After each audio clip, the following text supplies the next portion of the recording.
हुकूमत तेलंगाना 6 जमानतों के लिए जुमेरात यानी 28 दिसंबर से दरखास्तें मौसूल करेगी, जिसका कांग्रेस ने इंतखाबी मुहिम के दौरान वादा किया था।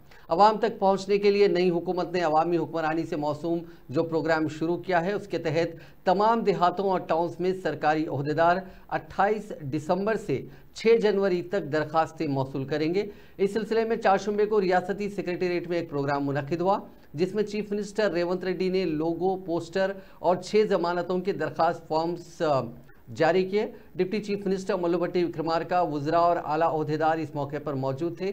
चीफ मिनिस्टर ने ऐलान किया कि 6 जमानतों महालक्ष्मी, रैतु भरोसा, गृह ज्योति, इंद्रम्मा मकानात, च्योता और युवा विकासम के लिए 28 दिसंबर से दरखास्तें कबूल की जाएंगी। उन्होंने कहा कि रियासत के देहातों के अलावा टाउन्स और बल्दी वार्ड्स में काम के दिनों में ग्राम सभाएं मुनक्किद करते हुए दरखास्तें हासिल की जाएंगी।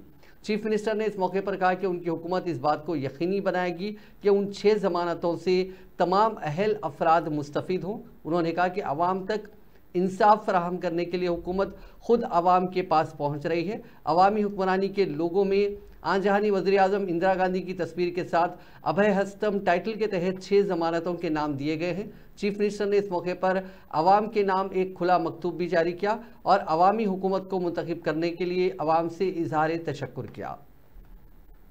ఇక్కడ ఉండే గతంలో ఘడీల లోపల జరిగిన పరిపాలనను గ్రామాలకు చేర్చాలన్న ఆలోచన మా ప్రభుత్వానికి వచ్చే ఈ రోజు ఈ గ్రామ సభలను ఏర్పాటు చేయడం జరిగింది। ఈ ప్రజా పరిపాలన ద్వారా ప్రజల యొక్క సమస్యల్ని పరిష్కరించాలని ఈ రోజు ఈ ప్రభుత్వం నిర్ణయం తీసుకున్నది।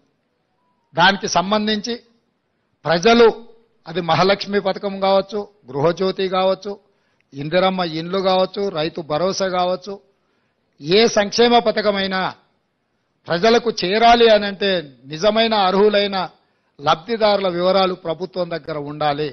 అప్పుడు మేము టార్గెట్ పెట్టుకొని పనిచేయడానికి ఉంటుంది। For example